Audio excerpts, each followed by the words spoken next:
Be'ezrat Hashem, we are going into the 6th day of the month of Elul, to Vav Elul, and off the subject, but I want to remind many of the people who learn, today is the Hilulah of the Zera Shimshon. We learn a lot from his books, so the ones who are interested, today is the Hilulah. You can light a candle and learn some of his teachings, and needless to say, a great tzaddik.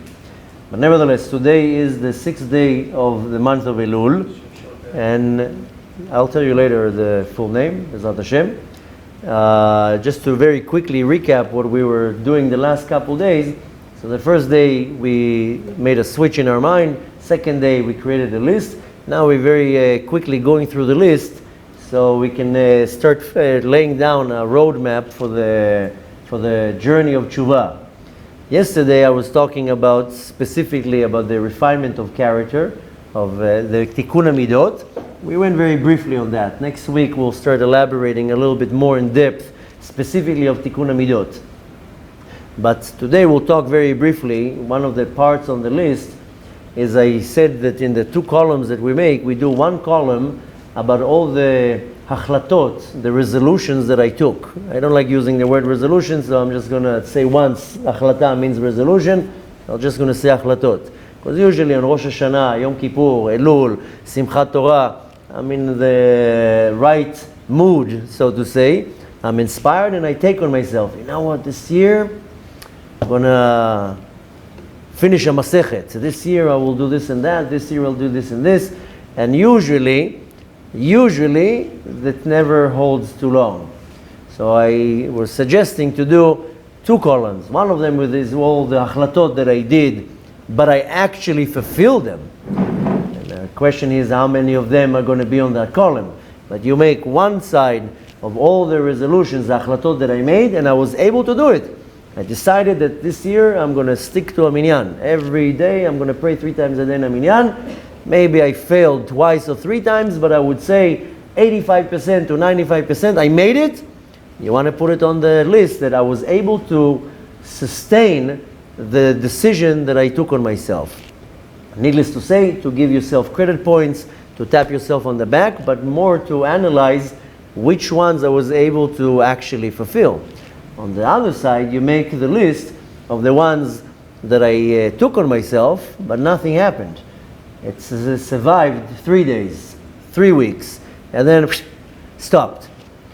And the reason why you want to see is, first of all, you need to make an analysis how much you can contain, how much you can handle.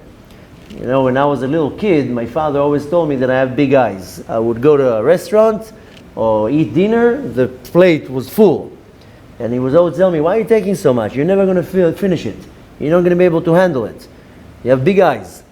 So sometimes when we have good intentions, we also have big thoughts, big dreams. Yeah, no, well, this year I'm gonna become Rabbi Shimon Bar Yochai.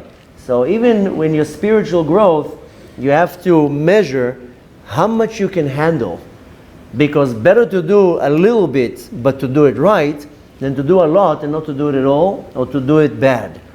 And this is really where you want to put your focus specifically on this part. Because on one side you see what you were able to sustain. You took on yourself a few achlatot. I'll just throw a few to make examples. So many make the achlata. This year, if it's a man, I will pray in a minyan 3 times a day. I know many women who took on themselves, this year I'm going to make challah once a week.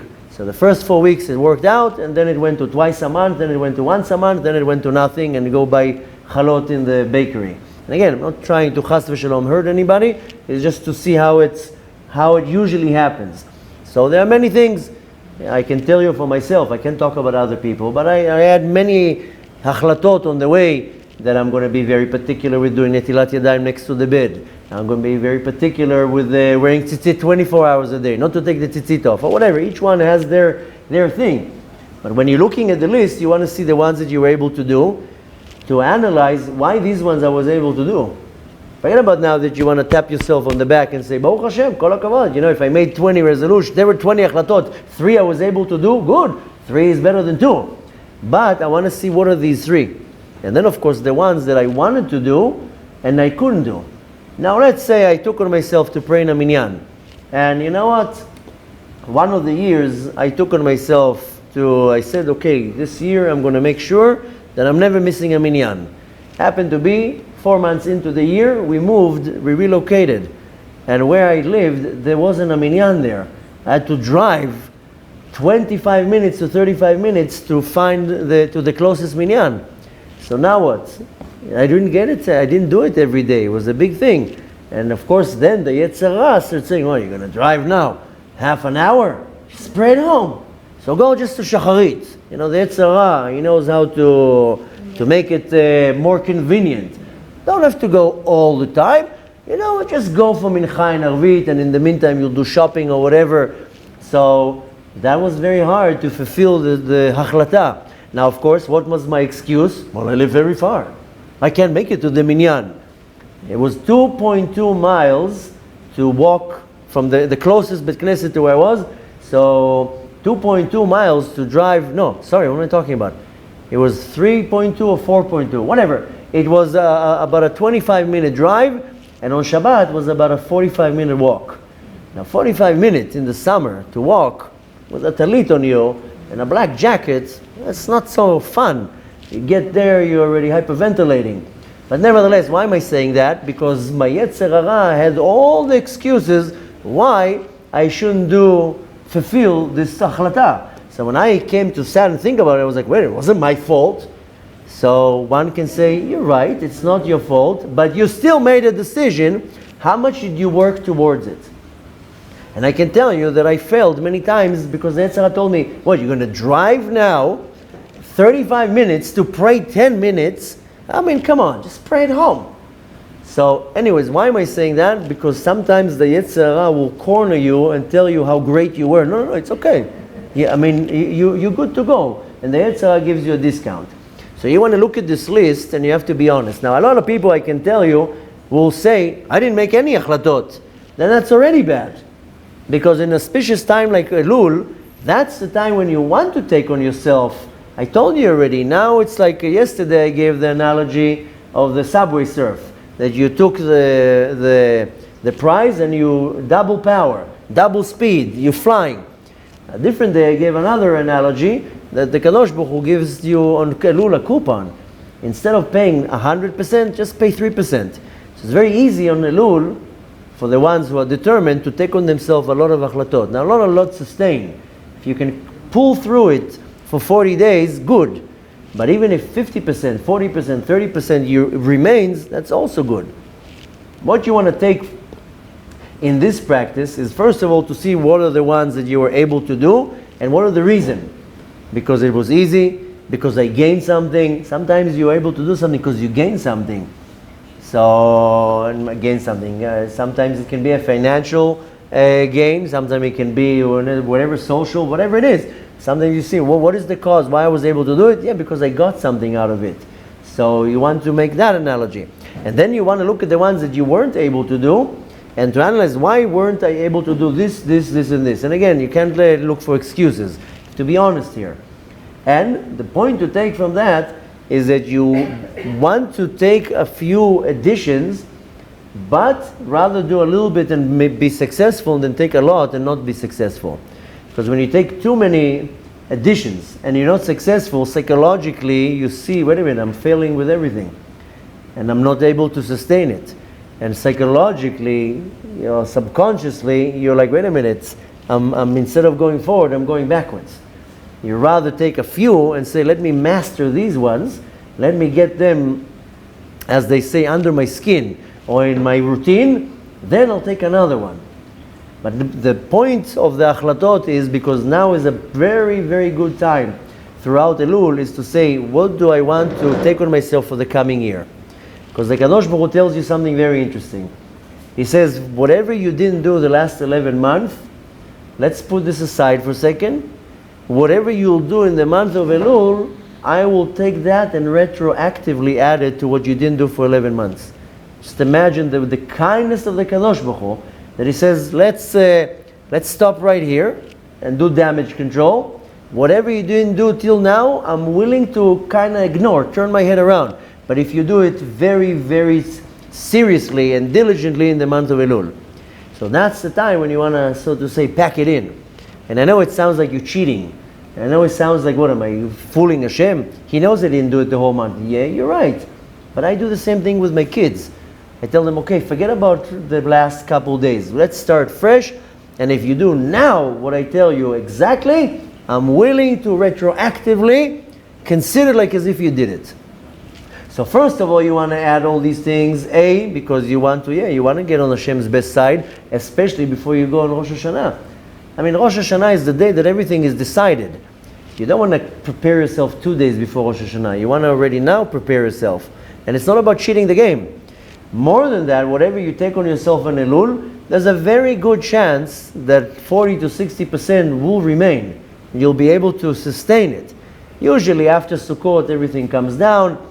You are on a good high for another 3-4 weeks, and then it settles down. But if you can take from that at least another 3-4 things, or 10 things, depending on yourself, you have to make this analysis to know what's the capacity that you can handle. Because if you take too much and you're not successful, you not only didn't gain anything, you lost everything. In Hebrew, in Israel, there's a saying, better to have one bird in my hand than to have 2 on the tree. It's the same thing here. Better to be successful in one thing that you take on yourself than to take 10 and you're doing it one day yes, one day no, one day you forget, one day... Why? Because like I told you, psychologically and subconsciously, you see, wait a minute, I'm a failure. I'm not able to pull my weight. So again, you go through this list and now you redo the hachlatot. The ones that you see that you were successful, analyze why were you successful. Because it was easy. I always tell people, better to take 10 easy things than one hard thing, because it's easier to maintain something easy. A lot of people say, this year I'm going to start observing Shabbat. Whoa, hold that right there, cowboy. To observe Shabbat on your first day of doing Teshuvah, that's not so easy. You'll sustain 3 weeks. Better to take 10 things that are very easy. Start with saying a bracha when you drink something. It takes exactly 3 seconds. So better to master little things, because by default you're gonna able to do the big things. Now here it's very hard to be direct, because every person is on a completely different level. One person, for them to focus on 10 little things, that's a big thing. And for a person who's doing Teshuvah for 20 years, you'll tell me, what, you tell me now to say a bracha? This is not something I want to take on myself. I need to take on myself some serious things. So here you have to do your own individual homework. A, what you were able to actually fulfill and maintain. B, what are the ones that you hoped and you couldn't. And what are the ones that are in between. And you redo your hachlatot. But you want to do it now, not on Rosh Hashanah, because you want to do it now and bring it into practice. To show the Kadosh Baruch Hu, I took on myself 5 hachlatot, 5 things that I'm taking on myself for the month of Elul, and this is going to be my ticket going into Rosh Hashanah. With having in your back of your mind that it should sustain for the rest of the year, not just to impress Hashem. But you want to make sure that you are doing things that you are able to be on top of it. And again, I'm saying it over and over, repeating myself, better to do less, but to do it every day, than to take on yourself big things that you know it's almost going to be impossible, and then you'll do one time yes, one time no, and then you fail. Better to master one thing good, or 2 or 3. That's where you have to make the analysis of how much I can handle. I know on myself how much I can handle, in which departments, and I know where I'm not going to be able to handle something, so I don't even take the hachlata. Needless to say, I don't even have to say that, but any hachlata, any decision you take on yourself, and you have to say bli neder. If you do it with a neder, you're going to have a problem. You have to tell yourself, I'm going to try bli neder to make it every day to the minyan. I'm going to try bli neder to learn 1 hour a day Torah. If you don't say bli neder and you're taking on yourself a decision, that will corner you and you're going to have a problem. And don't think that it's going to be so necessarily easy to on Rosh Hashanah, Tarat Nedarim, that it's going to work so easy. So, but this is an essential part of when you put yourself targets. In Hebrew, this is something they teach you in the Israeli army, it's called Hatzavat Agdarat Yadim. I define my destination. If I don't have a destination, that's how we started this whole thing. If I don't have a destination, if my destination is not defined, so where are you going? I need to put a landing mark. That's the landing mark.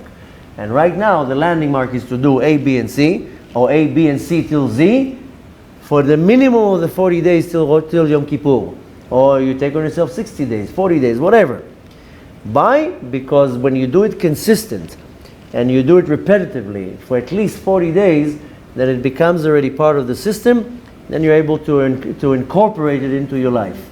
But again, my humble suggestion is don't take too much. Better to take a little bit, master it, so take achlata 2 months down the line. You know what I do? I make a list of the 20 things that I really want to change. And then I categorize them in highest priority. So I narrow it down to 4 that are in the highest priority. Then I will do second priority, third priority, fourth priority. And what are the hardest, what are the easiest, what are the ones that I really, it's important. Some things are very important. Sometimes the priority will go by the severity of me not doing it. So sometimes the achlata, a person should say, this I have to do, because not doing this mitzvah or doing this avera, that's severe. That's where you want to get to the point saying one is enough. But nevertheless, what I do in my list is I will put it in priorities. And then I would say, let me master the first 4 for in the next 60 to 90 days. If I'm able to master these 4 or 5, then I'll add the second category. You have to know yourself. But it's exactly like working out. It's exactly like when you diet, you have to put these destinations, these marks. Again, in Hebrew it's called Hatzavat Yadim, is when I put marks. This is stop 1, this is stop 2, stop 3. And that's how you make yourself a plan. And you have to be very diligent, very focused, and very determined. This is what I decided, that I'm going to do it. Now, when you're doing it in a precise and a precision way and in a diligent way, that's where you convince the Kadosh Baruch Hu, oh, I can stand for my word. I decided to do something, I'm doing it. And then if that's where the Kadosh Baruch Hu is focusing on what you're successful, is ignoring a little bit of the failures. He says, okay, here you were successful. That's where you gain all your credit points. And needless to say that it becomes part of the system. So just again to recap, you want to have one side all the ones that you were able to do and why you were able to do them. And then the ones that you wanted to do and you completely failed miserably. And the ones that you failed, you were able to do it yom ken, yom lo. One yes, one no. But you want to make an order, and now you take these decisions and saying, okay, for the next 40 days, A, B, and C. And specifically the ones that you know, these, like I said yesterday, I don't know if it's an American saying, by hook or by crook. That's ras v'ne'emo. This doesn't matter. The world will move. This I'm not missing.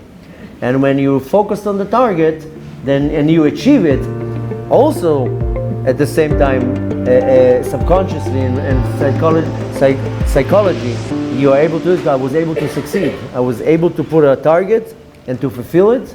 And needless to say that when you feel successful, it motivates you to be much more successful.